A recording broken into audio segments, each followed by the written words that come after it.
Bab 227. Takkan bisa kembali. Melihat penampilan Kenzie, Aurora Bliss sangat senang. Dia tersenyum dengan mata cerah, membawa Kenzie ke kantornya, dan membuatkannya secangkir kopi sendiri. Kenzie, untungnya kamu masih ada di perusahaan. Aku tidak melihatmu di departemen penjualan barusan. Kupikir kamu tidak akan datang lagi untuk bekerja di perusahaan. Kenzie mendengar ini dan melihat Aurora bahagia. Dia hanya tersenyum, sedikit bersalah. Faktanya, dia datang ke perusahaan hari ini bukan untuk bekerja, tetapi untuk menyelesaikan hal terakhir, dan kemudian mengajukan pengunduran dirinya. Yang disebut hal terakhir tentu saja berurusan dengan Morgan Bliss. Meskipun Kenzie telah menceraikan Aurora Bliss sekarang, dia tidak bisa melupakan hutang Morgan Bliss. Melihat Kenzie duduk di sana tanpa berbicara, Aurora Bliss membawakannya kopi dan menemaninya sambil tersenyum. Kenzie, apakah kamu masih memiliki kenyamanan bekerja di departemen penjualan? Lily Sibara dan rekan-rekan lainnya masih memiliki prasangka besar terhadapmu? Aku baru saja berpikir, haruskah aku mengubah departemen kerjamu atau mungkin mengganti kolega Anda agar memiliki hubungan yang lebih harmonis?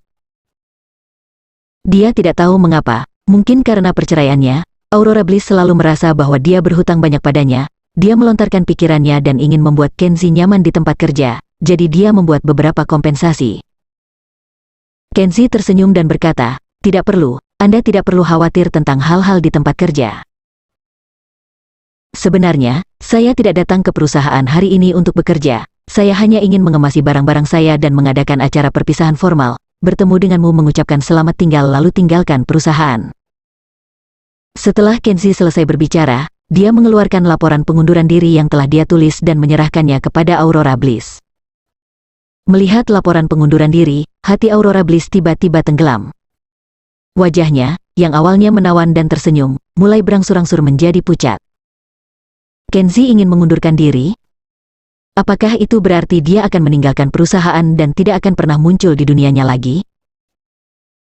Aurora Bliss sedikit bingung tanpa alasan, seolah-olah dia enggan kehilangan mainan kesayangannya. Dia tanpa sadar meraih lengannya dan berkata, "Kenzie, mengapa kamu ingin meninggalkan perusahaan? Apakah kamu membenciku di hatimu? Kamu harus tahu, aku tidak bermaksud menceraikanmu. Aku tidak punya pilihan selain melakukannya untuk seluruh keluarga Bliss." Kenzie tidak berbicara setelah mendengar ini. Tampaknya tidak mungkin untuk membencinya, karena Kenzie tahu betul bahwa Aurora Bliss mengorbankan pernikahannya untuk kepentingan seluruh keluarga Bliss, meski dia sendiri sebenarnya sangat menyakitkan. Tetapi untuk mengatakan bahwa dia tidak peduli sama sekali adalah bohong. Tidak ada orang mati rasa di dunia ini yang telah menjadi korban kepentingan keluarga, lalu dengan munafik mengatakan bahwa mereka tidak menyimpan dendam sama sekali. Melihat bahwa dia tidak berbicara seperti sebelumnya, tetapi terdiam untuk waktu yang lama, Aurora Bliss merasa lebih tertekan dan cemas, meraih tangannya dengan erat dan bahkan menangis. "Kenzie, jangan pergi, oke? Mari kita hidup seperti sebelumnya." Air mata Aurora berderai. Kenzie menatapnya, "Aku tidak bisa kembali. Karena beberapa hal telah dilakukan, dan itu sangat sulit untuk berbalik." "Tidak, tidak." Aurora Bliss menangis, "Jika kamu bisa kembali, aku percaya selama kamu tidak pergi, kita berdua pasti akan bisa kembali ke kehidupan kita sebelumnya. Bukankah itu hanya perceraian? Hal semacam ini sebenarnya bisa diselesaikan. Mari kita pergi ke biro urusan sipil bersama, dan kemudian menikah lagi. Bukankah itu baik-baik saja?" Kenzie menghela nafas pelan. "Jangan bodoh. Bahkan jika kamu bersedia menikah lagi denganku, bagaimana dengan ibumu, nenekmu dan yang lainnya? Mereka semua adalah kerabat dekat yang tidak bisa kamu abaikan. Apakah mereka setuju dengan pernikahanmu denganku lagi? Ini bukan hanya antara dua orang, ini juga terkait dengan hubungan antara dua keluarga. Tidak sesederhana pergi jika Anda ingin pergi hari ini dan mengikatnya besok jika Anda mau. Selain itu, hubungan pernikahan kita berdua terlalu berat untukku, dan aku tidak ingin kembali seperti sebelumnya." Mendengar Kenzie mengucapkan kata-kata seperti itu, kepala Aurora Bliss seolah terbentur, seperti petir yang tiba-tiba meledak membuat pikirannya kosong. Dia linglung untuk waktu yang lama, sampai Kenzie bangkit dan pergi, air matanya mengalir seperti benang putus. Dia tiba-tiba menyadari bahwa dalam 3 tahun terakhir, dia benar-benar tidak memperhatikan suaminya, tidak pernah mempertimbangkan perasaannya, dan tidak pernah peduli dengan situasinya. Dia salah selama ini, itu sangat salah. Penyesalan menggigit hatinya seperti ular beludak. Melihat punggung Kenzie menghilang, Aurora Bliss menangis lebih sedih. Di pagi hari, perusahaan Bliss Group mengadakan pertemuan tingkat tinggi seperti biasa setiap hari Senin. Di ruang konferensi, Nyonya Tua Bliss dan beberapa tetua Bliss yang biasanya jarang berpartisipasi dalam keanggotaan perusahaan semuanya datang, dan tampaknya ada keputusan rapat penting. Ekspresi Aurora Bliss suram, dan dengan air mata di matanya, dia juga datang ke ruang konferensi. Meskipun Kenzie telah meninggalkannya, yang membuatnya merasa sedih, hidup harus terus berjalan, dan perusahaan yang paling ia sayangi perlu dipertahankan. Melihat ekspresinya yang suram, Morgan Bliss tidak bisa menahan tawa. "Sepupu, ada apa denganmu? Apakah kamu tidak senang bahwa krisis di perusahaan kita telah terangkat?" Meskipun begitu banyak hal telah terjadi dalam keluarga Bliss dalam 2 hari terakhir, Morgan Bliss, seorang pemalas, benar-benar menganggur, seperti duduk di gunung dan menonton pertarungan harimau. 2 hari ini sangat santai. Setelah badai, meskipun Zim Gunner tidak menikahi Aurora Bliss semulus yang direncanakan, itu tidak masalah, itu tidak mempengaruhi apa yang ingin dilakukan Morgan Bliss sama sekali. Hanya ada satu hal yang dia pedulikan, menggunakan badai ini untuk memukul Aurora Bliss dengan parah, sehingga menyingkirkannya dari posisinya dan menggantikannya. Sekarang, sepertinya waktunya sudah matang. Aurora Bliss mengabaikan ejekan Morgan Bliss, duduk di kursi presiden, berdeham, dan memberi isyarat agar rapat dimulai. Wakil Presiden Produksi hendak berbicara, tetapi di ujung lain meja konferensi, Jenny Bliss berdiri. Anggota Dewan Direksi dan kolega perusahaan, sebagai anggota Dewan Pengawas yang penting, pada pertemuan hari ini, saya harus mengangkat satu hal. Menanggapi perselisihan kontrak antara perusahaan kami dan perusahaan Flower di 2 hari terakhir, kita harus meninjau kembali mekanisme internal perusahaan kita, menyesuaikan beberapa posisi personel penting, dan menghukum berat orang yang bertanggung jawab yang menyebabkan kegagalan transaksi ini. Jenny Bliss selesai berbicara dengan tatapan menghina, dan menatap langsung ke Aurora Bliss. Ruang pertemuan menjadi sangat sunyi. Semua orang mengerti bahwa transaksi dengan perusahaan Flower tidak hanya tidak menghasilkan 1 sen pun, tetapi juga hampir kehilangan seluruh perusahaan karena pelanggaran kontrak. Untuk kecelakaan ini, seseorang harus keluar dan bertanggung jawab. Dan Jenny Bliss jelas mengarahkan jarinya ke Aurora Bliss.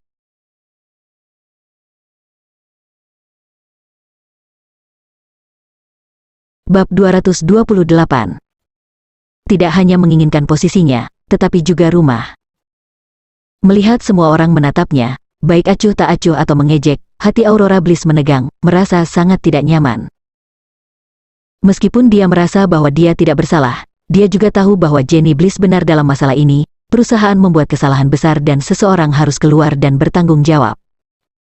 Dan dia, Presiden Grup, menanggung bebannya. Jenny Bliss memandang Aurora Bliss dengan mencemooh, dan melanjutkan, menurut penyelidikan setelah acara tersebut, alasan mengapa perusahaan kami mengalami kecelakaan kualitas besar dalam proses mempercepat pesanan sepenuhnya karena supervisor pembelian Ardi kalau membeli sejumlah inferior produk bahan baku. Jenny Bliss berkata dengan keras, seperti yang kita semua tahu, Ardi Kalau adalah orang kepercayaan yang dipromosikan oleh Aurora Bliss. Saat itu, Aurora Bliss menentang opini publik dan harus meminta Ardi Kalau untuk menjadi pemimpin pengawas pembelian. Dalam urusan internal perusahaan, Departemen Pembelian yang dikelola oleh Ardi Kalau selalu bertanggung jawab langsung kepada Aurora Bliss. Oleh karena itu, Dewan Pengawas kami setuju bahwa Aurora Bliss, Presiden perusahaan, adalah orang yang bertanggung jawab langsung untuk kecelakaan produksi dan harus meminta maaf dan mengundurkan diri. Di sini, Jenny Bliss memandang Aurora Bliss dengan ekspresi dingin dan arogan, yang cukup provokatif dan demonstratif. Mampu menjatuhkan Aurora Bliss, musuh bebuyutannya, membuatnya merasa senang hanya dengan memikirkannya. Di ruang konferensi, obrolan mulai berbicara, beberapa orang setuju bahwa Aurora Bliss akan mundur, dan beberapa orang mengatakan bahwa masalah ini perlu diwaspadai, setidaknya menunggu Ardi Kalau kembali. Ada pendapat berbeda. Aurora Bliss tersipu, menggigit bibirnya, dan tidak pernah mengeluarkan suara. Nyonya tua Bliss terbatuk ringan, dan ruang pertemuan menjadi sunyi. Wanita tua itu memandang Aurora Bliss dan berkata dengan tenang, "Rora, perusahaan telah membuat kesalahan besar, dan sekarang komite pengawas akan meminta pertanggungjawaban Anda. Apa yang ingin Anda katakan?" Beberapa anggota keluarga Bliss di sini sangat jelas bahwa Nyonya tua Bliss tidak pernah menginginkan Aurora Bliss menjadi presiden.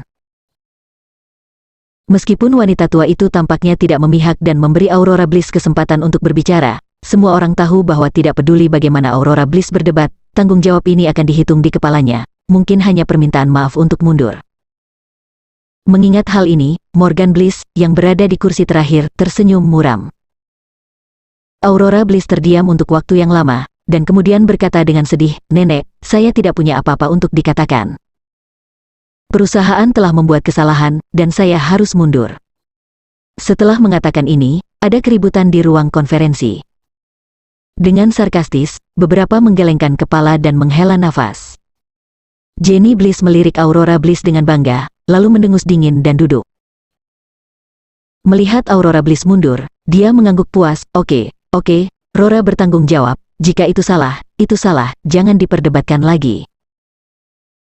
Dia melihat ke kerumunan lagi dan berkata, "Kalau begitu mulai sekarang, Aurora Bliss tidak akan duduk sebagai presiden perusahaan, pulanglah dan istirahat sebentar, lalu buat pengaturan nanti. Selanjutnya, mari kita bahas siapa yang akan menjadi presiden perusahaan setelah Aurora Bliss mengundurkan diri." Melihat nenek itu dan yang lainnya akan membahas kandidat presiden baru, Aurora Bliss tidak bisa mendengarkan sekarang, menahan air mata dan keluhan, bangkit dan meninggalkan tempat tersebut. Namun, Morgan Bliss tidak ingin melepaskannya, dan berkata dengan arogan, "Sepupu, jangan pergi dulu. Ada masalah lain yang berkaitan denganmu." Aurora Bliss mengerutkan kening padanya, tidak mengerti, dia sudah mengundurkan diri, apalagi? Mungkinkah dia sudah jatuh ke titik semacam ini? Apakah sepupunya sendiri ini masih belum puas? Morgan Bliss melihat tatapan kesalnya di matanya, tertawa ringan, dan berkata, "Nenek, dan para tetua keluarga Bliss, ada masalah keluarga setengah publik dan setengah pribadi di sini yang ingin saya sebutkan. Semua orang tahu betul bahwa ketika lelaki tua itu pergi, dia pernah meninggalkan surat wasiat. Agar sepupuku rela menikahi sampah Kenzie itu, lelaki tua itu secara pribadi menjelaskan bahwa Aurora Bliss adalah presiden perusahaan. Villa itu yang dimiliki keluarga secara kolektif juga diperlakukan sebagai paket kesejahteraan dan diberikan kepada garis keturunan Aurora Bliss untuk ditinggali. Dan Aurora Bliss harus berjanji bahwa dalam waktu 3 tahun setelah kematian lelaki tua itu, dia tidak akan menceraikan Kenzie." Morgan Bliss tertawa menggoda, "Tapi sepupu, rasakan hati nuranimu. Sudahkah kamu memenuhi janji yang kamu buat kepada lelaki tua itu? Apakah kamu memenuhi syarat untuk tinggal di villa keluarga Bliss?" Morgan Bliss mengatakan ini, beberapa anggota keluarga Bliss tiba-tiba menyadari, ya. Ini adalah kesempatan bagus untuk bersaing memperebutkan hak properti villa.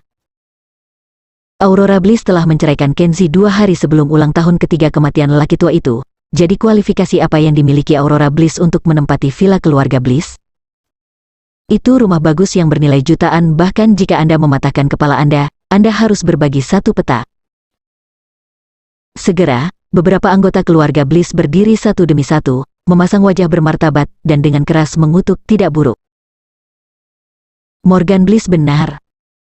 Aurora Bliss telah mengajukan gugatan cerai dari Kenzie sebelum peringatan kematian lelaki tua itu. Itu melanggar wasiat yang ditinggalkan oleh lelaki tua itu. Nyonya tua harus mengambil kembali harta silsilah Aurora Bliss dan mendistribusikannya kembali ke dalam keluarga Bliss. Melihat kegembiraan kelompok etnis ini, mereka mencela sendiri dengan kasar. Aurora Bliss bingung, seperti jatuh ke dalam gua es yang dingin. Pada saat kritis, Aurora Bliss buru-buru menatap Nyonya Bliss dan panik meminta bantuan. "Nenek, tolong biarkan lelaki tua itu memutuskan untukku. Kamu tahu, itu bukan niatku untuk menceraikan Kenzie sama sekali. Sepenuhnya karena kepentingan keseluruhan keluarga Bliss dan tuntutan bulat dari Anda dan para tetua lainnya, makanya saya harus menceraikan Kenzie." Namun, setelah mengatakan ini, wajah wanita tua itu tenggelam. Aurora Bliss menyalahkannya di kepalanya, dan wanita tua itu sangat tidak puas. "Berani." Morgan Bliss menunjuk Aurora Bliss dan menegur, "Aurora Bliss, Apakah kamu menyalahkan nenek? Apakah kamu berkata dia melanggar kehendak lelaki tua itu? Ekspresi Aurora Bliss sangat berubah, dan dia dengan cepat menggelengkan kepalanya. Tidak, tidak. Nenek, aku tidak bermaksud begitu. Aku tidak berani menyalahkanmu sama sekali. Aku hanya ingin memintamu untuk memutuskan untukku. Diam. Morgan Bliss memotongnya dan berkata dengan dingin, bahkan jika nenek ingin kamu dan Kenzie cerai, tapi perceraian adalah urusanmu sendiri, jika kamu bertekad untuk bercerai, nenek tidak akan pernah memaksamu. Karena kamu melakukannya sendiri, kamu harus bertanggung jawab atas dirimu sendiri. Apakah kamu tidak mengerti kebenaran yang sederhana ini? Aurora Bliss terdiam. Wanita tua itu mengangguk puas. Jenny Bliss berkata sambil mencibir, "Sepupu, kamu bukan anak kecil lagi. Kamu bertanggung jawab atas tindakanmu sendiri. Kembalilah dan beritahu orang tuamu bahwa vilamu harus diserahkan sesegera mungkin. Kembalilah dan beritahu bahwa lelaki tua yang tidak kompeten itu, villa keluarga Bliss telah membuatnya hidup nyaman selama 3 tahun, dan sekarang saatnya untuk kami." Pada saat ini, melihat wajah acuh tak acuh dari keluarga Bliss, Aurora Bliss merasakan dinginnya perasaan manusia, tidak berdaya, bersalah, dan sangat sedih. Wanita tua itu berhenti dengan tongkatnya, dan banyak anggota keluarga Bliss berhenti membuat keributan, dan semua terdiam, menunggu keputusan akhir wanita tua itu.